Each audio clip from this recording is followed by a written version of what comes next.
और जैसा कि आप देख रहे हो आज मैंने एबीसीडी लिखी है। तो एबीसीडी क्यों लिखी है आज मैंने, क्योंकि मुझे पता है एबीसीडी को सब बच्चों को, सब लोगों को, सबको अच्छे से याद है। ए अगर मैं पूछ लूँ आपसे कि बोलो ए पूरा जैसे ज्ञानी तक बोलो तो कोई भी नहीं बोल, कोई भी क्या, कुछ कुछ तो अटक ही जाएंगे, सबको याद नहीं है। मुझे पता है 100% लोगों को याद नहीं है, 50% बोल सकते हैं जिनकी डेली या तो टीचिंग करवाते होंगे या पढ़ाते हो या फिर कोई कुछ हिंदी का ही वो पढ़ता हो तो उसको पक्का मुझे लगता है कि याद होगा, या फिर 50% को याद नहीं है, याद नहीं है। लेकिन अगर मैं किसी को बोलूं कि A to Z तक 26 जो 26 अल्फाबेट लेटर है, कोई भी बोल के सुना देगा ABCDEFGHIJKLMNOPQWXYZ, 1 मिनट भी नहीं लगेगा और 26 ही लेटर बोल देगा। लेकिन इसके बावजूद 26 लेटर्स, पूरे 26 अल्फाबेट लेटर्स इनके जो अगर मैं बोलूँ ए फॉर क्या होता है तो बच्चे बताते हैं, A for apple, B for boy, C for cat, सब बता देंगे। लेकिन ये सब याद होने के बाद भी वो बच्चे अटक जाते हैं। उनको अगर मैं बोलूँ कि इंग्लिश की कोई सी भी बुक अगर पकड़ा दो कि पढ़ के सुना दो तो बोलेंगे मैडम इंग्लिश पढ़ना ही नहीं आता, इंग्लिश के मुझे सेंटेंस पढ़ना नहीं आता। हाँ वो ऐसे पढ़ेंगे, ये कोई भी स्पेलिंग लिखी हुई होगी, जैसे मैंने कोई भी किताब के अंदर स्पेलिंग लिखी हुई तो KNOW ऐसे पढ़ेंगे, लेकिन वो नहीं पढ़ पाते हैं कि क्या लिखा हुआ है। अगर कोई सा भी दूसरा सेंटेंस भी लिखा हुआ है तो नहीं पढ़ पाते। और अधिकतर बच्चों की प्रॉब्लम्स मैंने यही देखी है कि बच्चों को इंग्लिश पढ़ना नहीं आता। हाँ उन सबको पता है A to Z तक ABCD बोल लेंगे, इनके मतलब फोनेटिक साउंड वगैरह क्या होते हैं सब उनको पता है, लेकिन फिर भी किताब पढ़ना नहीं आता है। कोई से भी बुक, कोई से भी अक्षर इंग्लिश में पढ़ नहीं पाते हैं। और ये समस्या मैंने अधिकतर बच्चों की देखी है। बहुत सारे 9, 10, 11, 12 करके बच्चे निकल जाते हैं, लेकिन उनको भी अच्छे से पढ़ना नहीं आता है, कुछ भी लिखा हुआ पढ़ना नहीं आता। जबकि इंग्लिश इतनी ज्यादा, मतलब मैं बोलूँ कि English is international language, English is very very very necessary language. और आज के टाइम में तो इंग्लिश इतनी नेसेसरी है। इंग्लिश क्यों जरूरी है इसका भी मैं बच्चों को बताती रहती हूँ कि जैसे इंग्लिश अगर उनको पढ़ना नहीं आता है, मान लो उस बच्चे को माँ बाप बच्चे को भेजते हैं स्कूल के अंदर कि बच्चा अच्छे से पढ़ लिख कर कुछ बन जाए, कुछ होशियार हो जाए या फिर कुछ अच्छा सा नौकरी करे या फिर कोई भी अपना काम धंधा अच्छे से करे। लेकिन बच्चे 12th करके निकल गए, इंग्लिश पढ़ना नहीं आता। मान लो अगर घर में कोई बीमार हो गया, अगर डॉक्टर के पास घर में कोई नहीं है, उसी को ले जाना है। अब डॉक्टर ने क्या पर्ची पे क्या लिखा हुआ है वो भी तो इंग्लिश में ही होता है। और मान लो उसने लिखा हुआ है, जाके लेके आ गया मेडिकल से जो भी दवाइयां वगैरह ले आया, फिर अगर मान लो उसको पता नहीं रहता है और उसने कोई सी नाम की कौन सी टेबलेट किस टाइम पे देनी है और गलत दे दी तो फिर तो इंग्लिश पढ़ना आना इतना जरूरी है। और बच्चों की अक्सर यही समस्या है कि इंग्लिश पढ़ना ही नहीं आता।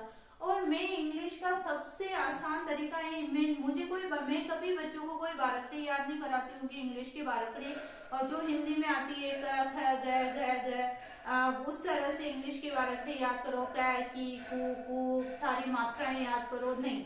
अब मुझे सिर्फ मैं अपने बच्चों को जो भी है उन सबको, स्टूडेंट्स को, सबको यही मुझे पता है कि 26 लेटर हर एक बच्चे को पता है, ठीक है। अब 26 लेटर से हम आसानी से किस तरह से इंग्लिश की किताब पढ़ पाते हैं, किस तरह से इंग्लिश हम पढ़ सकते हैं, वो आज मैं आपको बताने वाली हूँ। जैसे यहाँ पर होता है A फॉर एप्पल, ठीक है। A फॉर एप्पल सबको पता है, A for Apple, A for Apple. Apple का पहला अक्षर A निकलता है, साउंड A। तो A और आ, जब भी किसी बुक के अंदर लिखा हुआ A नजर आए तो साउंड A आ होता है। लेकिन बहुत सारे वर्ड्स के अंदर A साइलेंट रहता है, उसका कोई उच्चारण नहीं होता है। तो एक चीज एक्सेप्शन भी बहुत सारी जगह इंग्लिश में देखने को मिलेगा, लेकिन हम यहाँ सिंपल बेसिक से सिखा रहे हैं बच्चों को। तो सबसे पहले हमें ए जहाँ दिखे वहां पर हमें ए और आ का साउंड निकलेगा। जहाँ बी फॉर बॉय ब, तो बोई का पहला अक्षर ब, जो भी हम इसका उच्चारण में हम यूज करते हैं वही उसका फोनेटिक साउंड, इनको बोलते हैं फोनेटिक साउंड, ठीक है। बी का फोनेटिक साउंड होगा ब। और C for cat, C for cat सबको पता है क, तो केट का पहला अक्षर क, तो सी का हो जाएगा क। और लेकिन कुछ कुछ जगह पे जैसे सी से सर्कल बनता है तो सर्कल में भी सी आता है, ऐसे बहुत सारे स्पेलिंग्स में आपको आगे बताऊंगी कि कहाँ कहाँ सी को स और सी को क बोलते हैं, ठीक है। आगे देखिए डी का, डी फॉर डॉग, डॉग ड पहला अक्षर ड, तो इसका उच्चारण होता है ड, लेकिन ड भी इसका उच्चारण होता है, तो ड और द इतना सा याद करना। ई फॉर एलिफेंट, ठीक है। ई का मैंने ई नहीं लिखा है, ई का मैंने ए लिखा है क्योंकि हम एलिफेंट बोलते हैं, ठीक है। तो ई का फोनेटिक साउंड हो जाएगा ए। इसी तरह से आगे एफ ओ फिश, फिश फ, फ पहला अक्षर फ, एफ का फ। G for goat, G for grapes, तो गोट और घ ग्रेप्स इनका पहला अक्षर घ होता है, तो इसका फोनेटिक साउंड भी घ हो जाएगा। लेकिन कभी कभी झ भी होता है, कहाँ पे झ होगा इसका भी कुछ एक दो नियम है, वो रूल्स आपको आगे बताऊंगी मैं। H for hand, H for hand ह, तो पहला अक्षर क्या होगा ह। इसी तरह I for ice cream, I for ice cream, I भी डायरेक्ट इसका उच्चारण होता है। और ई, छोटे ई की जब भी मात्रा लगानी हो तब इसका उच्चारण ई निकले, लिखेंगे हम। J for jug, J for jug, झ पहला अक्षर ज। के फॉर काइट पहला अक्षर ख। एल फॉर लॉयन पहला अक्षर ल, तो उच्चारण भी क ल इस तरह से। एम फॉर मंकी, मंकी म पहला अक्षर म, मैंगो होगा तो भी म। एन फॉर नेस्ट पहला अक्षर न। ओ फॉर ऑरेंज, तो इसका साउंड निकलता है ओ। और पी फॉर पिकॉक पहला अक्षर प, तो साउंड प। क्यू फॉर क्वीन, क्वीन क भी होता है, क्व भी होता है। R for rose, R for red, तो पहला अक्षर र, उच्चारण निकलेगा र। एस फॉर शिप पहला अक्षर स, तो उच्चारण भी स। टी फॉर टाइगर पहला अक्षर ट, टाइगर का ट, तो ट। यू फॉर अम्ब्रेला, देखो मैंने यहाँ ए लिखा हुआ है, ठीक है। यू फॉर अम्ब्रेला ए, तो पहला अक्षर ए, इसका साउंड ए निकलता है। जैसे कि हम सन लिखते हैं तो ए साउंड निकलता है, लेकिन हम जब भी ओ की हमें मात्रा लगानी हो, छोटे ओ की मात्रा लगानी हो, तो उसके लिए भी हम ओ यू लिखते हैं। वी फॉर वैन पहला अक्षर व, तो साउंड व। वी फॉर वॉच पहला अक्षर व, तो साउंड व। एक्स फॉर एक्सरा या एक्स फॉर एक्समैस, तो एक्स ही निकलता है इसका उच्चारण। आगे है Y for yak, Z for zebra, तो वाई फॉर याक ये निकलता है इसका उच्चारण, लेकिन मात्राओं में कहाँ कहाँ ये वाई का यूज होता है। जैसे हम एक स्पेलिंग होती है हैप्पी, हैप्पी आपको सबको पता है, उसमें लास्ट वाई होता है। वाई का जहां जहां ई की मात्रा के लिए भी यूज होता है, बड़े ई की मात्रा के लिए, और कहीं कहीं पे ये वाई आई की मात्रा के लिए भी यूज होता है। तो इसके कुछ रूल्स हम आगे पढ़ेंगे, कहाँ कहाँ कैसे कैसे किस अक्षर को कैसे पढ़ना है, ठीक है। तो आगे हम पढ़ना सिखाऊंगी मैं किस तरह से कोई अक्षर पढ़ा जाता है। जेड फॉर जेब्रा, झ होता है इसका उच्चारण।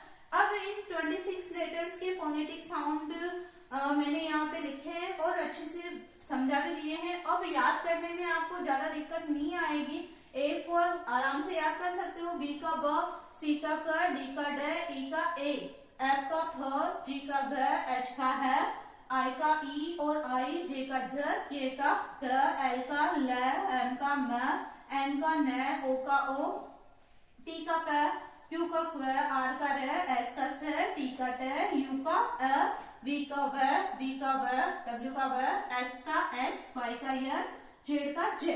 लेकिन इसमें से कुछ अक्षर छूट गए हैं, और जैसे कि हमें अगर कुछ कमांड सेंटेंस में आपको बताऊं, कुछ कमांड सेंटेंस सेंटेंस नहीं है, हम पढ़ रहे हैं वर्ड्स अल्फाबेटिक। तो अल्फाबेट अगर मैं बताऊं ये बी है, इस बी को मैं यहाँ लिखूं, बी के साथ एच जोड़ते हमें चाहिए भ।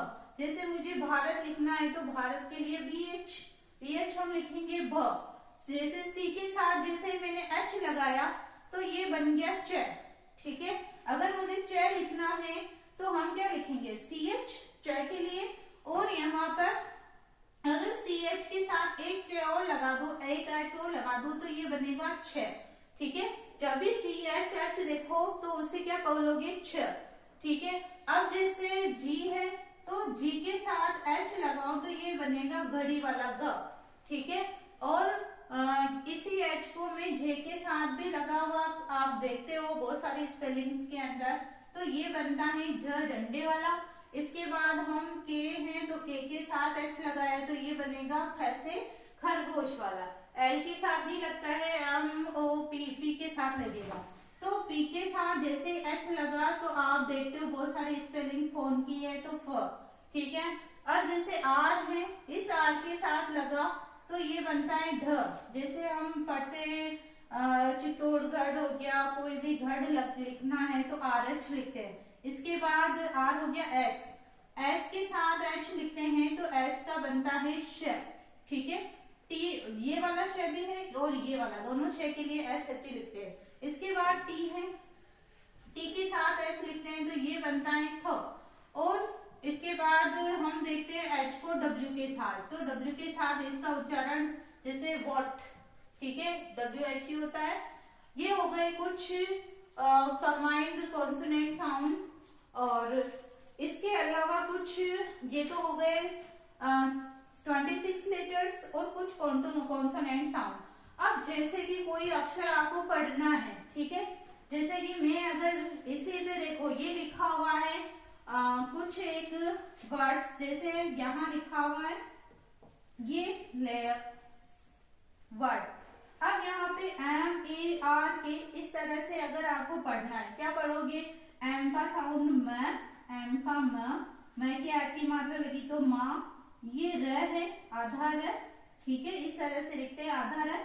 और ये लिखा हुआ है क, तो इसको हम क्या पढ़ेंगे मार, क्योंकि ये जो आधा र होता है ये इसके ऊपर होता है तो ये बनता है मार, ठीक है। इस तरह से हमें इंग्लिश के कोई सा भी सेंटेंस लिखा हुआ हो हम आराम से उस सेंटेंस को पढ़ सकते हैं। आगे इसी क्लास के अंदर आप बने रहिए, आगे की मेरी वीडियो के अंदर आप देखोगे कि किस तरह से हम कुछ और सेंटेंस, कुछ छोटे छोटे से रूल्स के साथ हम ये जो सेंटेंस यहाँ पर मैंने लिखे हैं, सॉरी वर्ड्स लिखे हैं, इन अल्फाबेटिक वर्ड्स के साथ आप 80% इंग्लिश पढ़ सकोगे, आराम से कोई सी भी किताब पढ़ पाओगे। लेकिन फिर भी कुछ ऐसे एक्सेप्शन होते हैं, कुछ ऐसे रूल्स होते हैं इंग्लिश के अंदर कि सारा कुछ इस तरह से नहीं पढ़ा जाता। जैसे कि कभी कभी ओ जहाँ लिखा हुआ है तो ओ को हम व पढ़ते हैं, जैसे वन की स्पेलिंग है, इसमें हम ओ कहाँ पढ़ते हैं, यहाँ पर हम पढ़ते हैं ये वन लिखा हुआ है, ठीक है।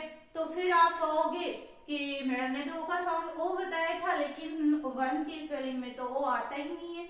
इस तरह से बहुत सारी चीजें हैं इंग्लिश के अंदर, और आप अगली वीडियो में मेरे साथ बने रहिए और आगे मैं सिखाऊंगी कि किस तरह से हम इंग्लिश के सेंटेंस को, कोई भी किताब हो, कोई भी बुक हो, चाहे अपनी क्लास की हो चाहे दूसरी क्लास की हो, कोई सी भी किताब लाके दे दो, हम आराम से इंग्लिश को पढ़ सकते हैं और सीख सकते हैं। कोई सी भी दीवार पर कहीं पे हम कहीं बाहर जाते हैं तो कहीं पे कुछ भी सेंटेंस इंग्लिश का लिखा हुआ हो, आराम से पढ़ पाओगे अगर मेरे साथ अगली वीडियो में भी बने रहोगे। Thank you.